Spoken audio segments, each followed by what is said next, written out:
Everyone, mister and Mrs ওয়ার্ল্ডে নতুন একটি ভিডিওতে আপনাদের স্বাগত। কালকে দুপুরে বাজ পড়েছিল, আমাদের বাড়ির পাশে বাজ পড়ার ফলে ফ্যানটা আকর্ষণ করেছে, দিয়ে ফ্যানটা নষ্ট হয়ে গেছে। এবার ফ্যানটাকে আবার মিস্ত্রি ডাকতে হবে, আবার অনেক টাকা খরচা। আর ফ্যানটা যেহেতু অটমবাগের ফ্যান, সেই জন্য আমরা সারিয়ে নিয়েছিলাম। আর সবথেকে দুঃখের বিষয় হলো 1 মাস আগেই ওর ওয়ারেন্টি ডেটটা শেষ হয়ে গেছে।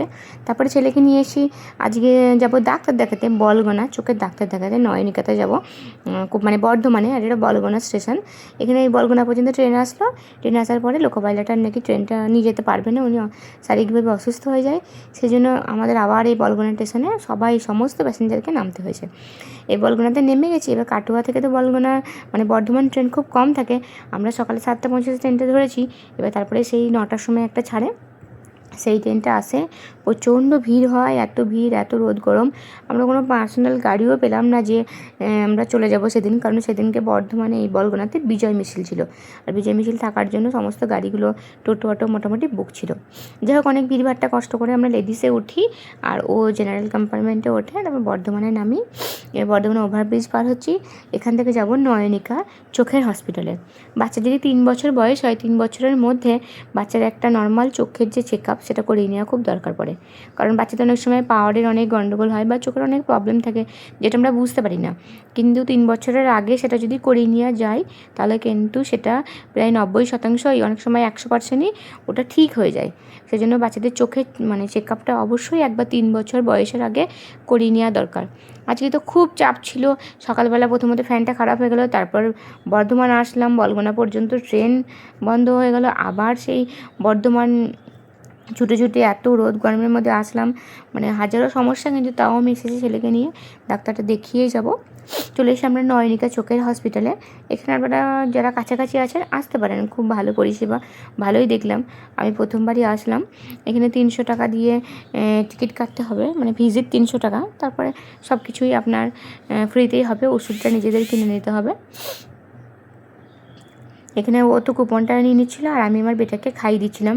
ও যেহেতু সকালবেলা খেয়ে এসেছিলো, এবার আমি ভেবেছিলাম যে আমাকে নেমেই খাইয়ে দেবো, হিসেব মধ্যে 10টার মধ্যে বর্ধমান নেমে যাব। কিন্তু বর্ধমানে আস্তে আস্তেই আমাদের প্রায় 12টা বেজে গেলো। যে 12টা বেজে যাওয়ার পর উপরে এসে বসলাম, আর বাবুকে আমি বাবুর জন্য খিচুড়ি নিয়ে গেছিলাম। যে কোনো জায়গায় গেলে আমি ওর জন্য খাবারটা সবসময় ক্যারি করার চেষ্টা করি, কারণ ও বাইরের খাবার খায় না। তো এবার আমার বাইরের খাবার খায় না বলে আমার একটা সুবিধাও হয়, আমি ঘরের খাবার নিয়ে ওকে সবসময় খাইয়ে দিই। আমাদের সবার চোখের চেক আপ হয়ে গেছে।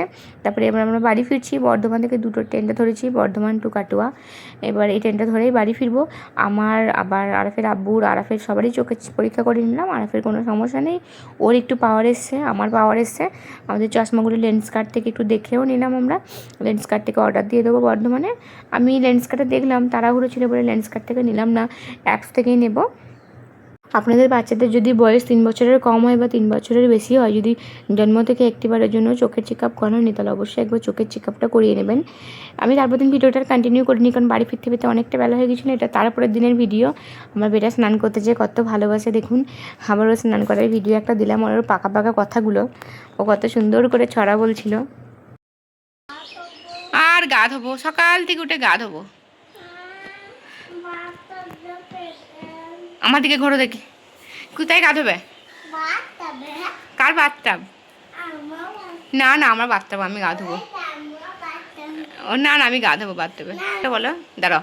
আটুল বাটুল সামরা সাটুলটা বলো, তাহলে হাপু করতে দেবো না। আর তুমি যদি আটুল বাটুল সামরা সাটুলটা বলে দাও, তাহলে আমি তোমাকে হাপু করতে দেবো। বলো তো আটুল বাটুল সামরা সাটুলটা।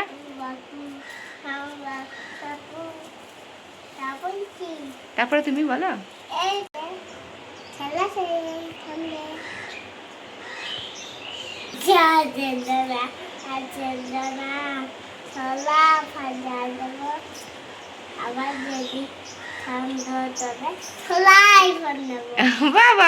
তোমার পুরো নাম কি? তোমার আব্বুর কি নাম? আর মাম্মামের কি নাম? আচ্ছা, তুমি যখন সেই স্কুলে যাবে, তোমাকে যখন স্যারে বলবে যে সৈয়দ আবুল আরাফ, তুমি কি বলবে? বলবে প্রেজেন্ট স্যার।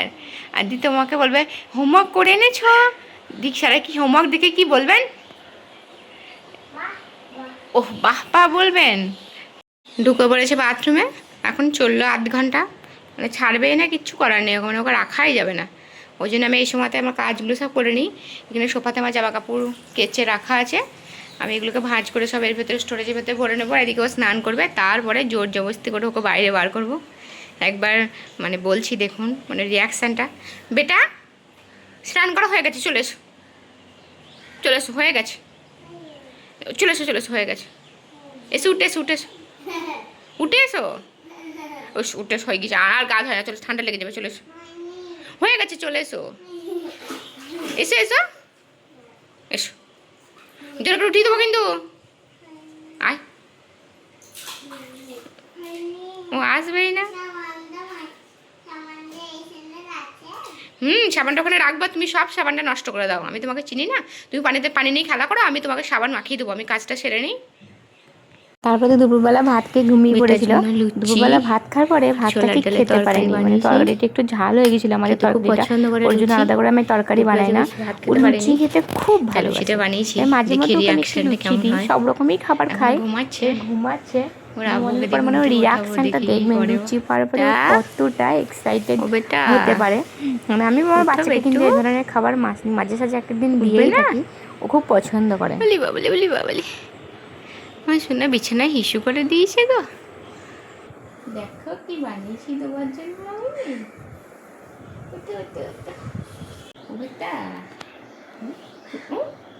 তোমার জন্য কি বানিয়েছি দেখো। আরে লুচি খেতে একদম পছন্দ করে না তো, না না লুচি খেতে পছন্দ করে না, বলো করে না, না পছন্দ করে না। তুমি খেনো খেনো, তুমি তুমি কটা খাবে, একটা খেতে পারবে না। বিকেলবেলা আরাফ যেহেতু বিকেল ছিল তাই একটা লুচিও পুরোটাই খেয়েছিল, আর সন্ধ্যাবেলা আর কিছু হয়নি। তখন রাতে আবার ভাত খেয়েছিল, এখন 4টে বাজছিল। এবার আমি ওকে দিলে আরেকটাও খেত, কিন্তু আরেকটা আমি দিইনি। কিন্তু সব থেকে যেটা ভালো লাগলো, আমার এইটুকুনি বাচ্চা যার 2.5 বছর বয়স, সেও জানে যে মাম্মামকে থ্যাংক ইউ বলতে হয়। মানে ওর যে খাবারটা পছন্দ হয়েছে, পছন্দ হওয়ার পরে ওই যে খুশি হয়েছে খেয়ে খাওয়ার পরে আমাকেও বলছে থ্যাংক ইউ মাম্মাম। আমি তোকে জিজ্ঞেস করছি কিসের জন্য বেটা, বলছে আপনি আমাকে লুচি বানিয়ে দিয়েছেন। এই যে ছোট্ট ছোট্ট কথাগুলো এত ভালো লাগে, মানে মনটা সত্যি খুশিতে ভরে ওঠে। তারপর তো সন্ধ্যেবেলা একটু নামাজ পড়া চলবে, মানে সবার সাথে নামাজ পড়বে। এবার যদি কোনো ওয়াক্ত নামাজ যদি মিস হয়ে যায় তাহলে আবার সেটা আবার বলবে, আর যা আজকে আমার এই নামাজটা পড়া হয়নি, দাদাকে বলবে বই পড়বে। মানে এখন ছেলে খুব শান্ত হয়ে গেছে, খুব ভালো হয়ে গেছে। খালি দোষের মধ্যে খালি দুরন্ত মনে করছে আমি স্নান করব স্নান করব স্নান করব। দিনে যে কতবার স্নান করছে, 4বার 5বার, আমি আর আটকাতে পারছি না, পুরো ছেড়ে দিয়েছি। আর যা খুশি করো। রাতে দেখুন আমাদের বাড়িতে প্রায় দিনই সাপ বার হয়। আগেও আমার চ্যানেলে যারা ভিডিও দেখেন তারা দেখেছেন, আজকে এখানে একটা পুরো জাত সাপ বার হয়েছে, যেটাকে খরিশ বলে। এরা বলছে খরিশ, আমাদের দিকে ওই গোখরো টাইপের কিছু একটা বলে। তা সাপটা দেখুন, দেখেই ভয় লাগবে, কত বড়। আমরা কিন্তু সাপটা মারিনি, ছোটো চাচা বললেন রাজ সাপ, এই সাপ নাকি কাউকে কোনো দিন কামড়ায় না, কামড়ালে সে বাঁচে না, এ নাকি অন্য সাপেদের মানে খায়, সেই জন্য ওই সাপটাকে আমরা আর মারিনি। সাপটা দেখুন, দেখেই বুঝতে পারবেন কত বড়। আমার দেখেই তো ভয় লাগছিলো। আমার আরাফও দেখেছে, এখানে আমাদের ঘর আমাদের দরজার কাছেই ছিল, দরজা থেকে বার হয়ে এদিকে চলে এসছে। চলুন তাহলে ভিডিওটা আজকের মতো এখানেই শেষ করি। আপনারা ভালো থাকবেন, সুস্থ থাকবেন, আর আমার ভিডিও যদি ভালো লাগে তাহলে লাইক কমেন্ট শেয়ার করবেন, আর যারা নতুন আছেন তারা চ্যানেলটি সাবস্ক্রাইব করে অবশ্যই পাশে থাকবেন। কোথাও যদি কোনো ভুল ত্রুটি হয় তাহলে ক্ষমা করবেন। দেখা হবে পরবর্তী ভিডিওতে। ধন্যবাদ।